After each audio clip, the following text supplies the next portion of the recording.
Mee gara gaaffii keenyaatti dabarraa gaaffiin koo inni jalqabaa ajjechaa artist Haacaaluu Hundeessaa wal qabatee egaa guutummaa Oromiyaa keessatti hidhaa fi ajjechaan daran hammaachaa dhufeetti jira. Kanarratti egaa isinis akka paartii keessanittis akka nama dhuunfaattis mee maal hubattanii maal taajjabdanii akkasuma immoo artist Haacaaluu wareegamuu isaatiinis immoo gadda akkamitti isinitti dhaga'ame?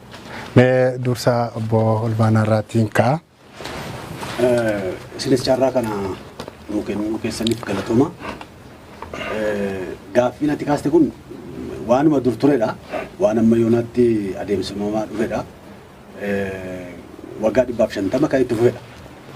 Aayikii Oromoo nama ta'e nama Oromummaa isaa beeke tarii biyyi kun iyyuu kan baddeef biyyi kun iyyuu kan saba biyyaa gad taateefi sababa bal'aa kana keessatti humna guddaa kana keessaa barbaadanii aayikii kan ta'e nama mul'ata qabu nama jabaa ta'e nama dhugaa qabatee deemu bara baraan deebisanii hidhuu kolaasuun waan itti fufeefidha. Kanaaf ajjechaa fi hidhaan adda miti.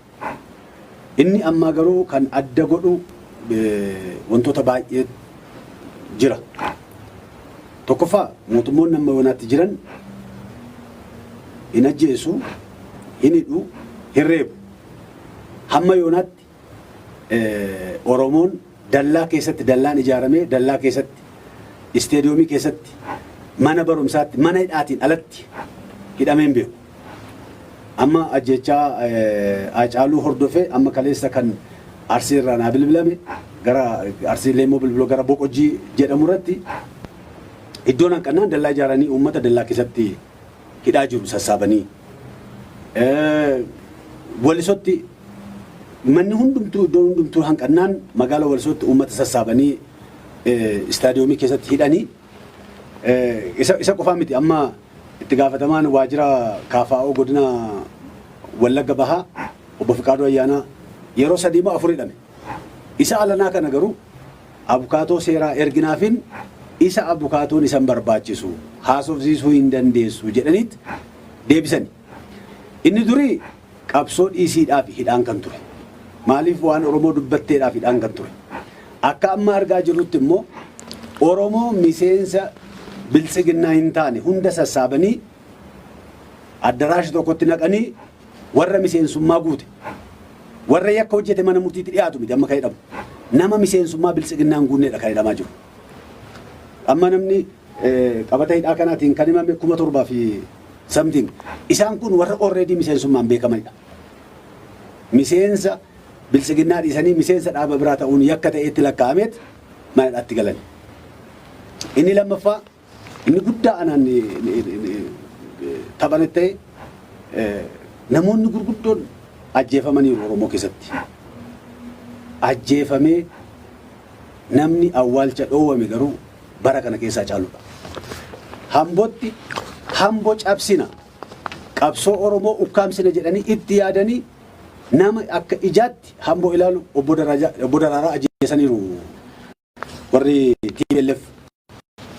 Garuu gaafa obbo Daraaraan du'e hamma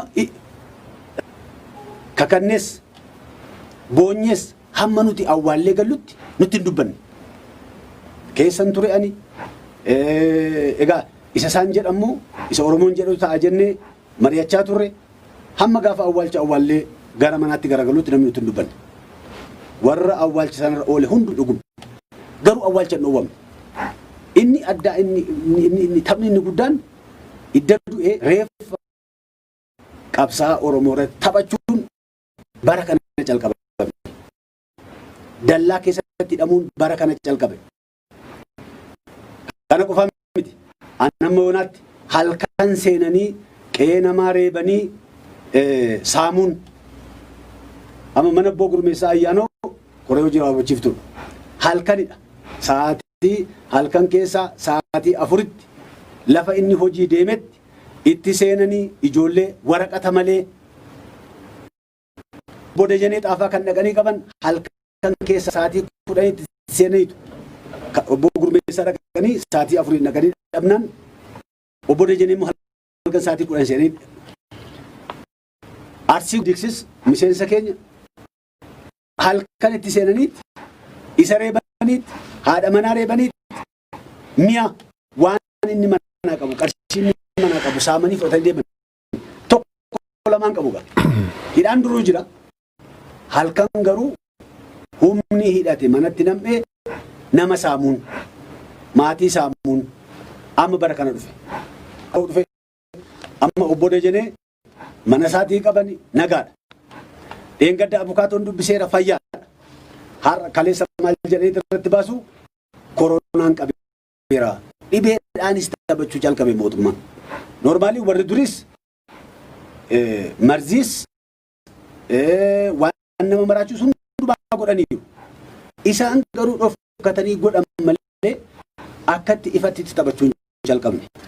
Kanaaf ajjeechaa Hacaaluu qofa otoo hin ta'in ajjeechaa Hacaaluu dugda duubarra maaltu dhufe waan addaatu kan amma yoonaatti dhufetu gadi ba'aa jira. Nama mana hidhaatiin alatti akka horii dallaatti hidhuun dirree kubbaadhaaf taphaaf ayyaanaaf qophaa'e keessatti isteediyoomii keessatti nama hidhuun amma bara kana calqabame. Dur miseensa taateedha maanuma orbiteedha. Miseensa ta'uu qabdaaf amma nama hidhanii leenjii fudhachiisuudhaaf mana murtiitti dhiyeessuun hin barbaachisu. Abukaatoon hin barbaachisu hin ka'aa jiru. Mootummaan ragaa irratti argatee reebees maal waan fe'e godhes kanaan dura galchaa ture. Amma dambi doolloratti barataa Isqeel jedhamu halkan keessaa sa'aatii 4tti waajjira baasanitti ajjeesani. Mana hidhaatii ba'eet. Mana hidhaatii nama ba'ee ajjeefamedha. Jaldutti sase jedhamu moobaayilii kee banii gujii nu dinku moobaayiliin kee wayi jedhee humni ittisa biyya kanaa kan nagaa biyya kanaa dhugaa biyya kanaa eega jedhame nagaa sabaa eega kan jedhame kan namni otoo rakkoon itti dhufe itti baqatu moobaayilii keetu waltajjii keessatti iyya jedhee ajjeesee jedhee namni baay'ee ajaa'ibaa ture. Amma immoo humni addaa poolisiin barataa nama waggaa 15 qabe jalduratti Naggasee Badhaadhaa jedhama. Moobaayilii kee bani yennaan hin banuudha. Mootummaan moobaayilii barataa tokko fuudhee banee waan achi keessa jiru arguu dadhabeet idda moobaayilii kee hin banne kan si ajjeese. Kanaaf amma inni amma maaltu jira dubbitu gara dhumaatti deemaa jira ta'een beeku waan adda addaatu as ba'aa jira. Kanaaf ulfaataadha jechuudha.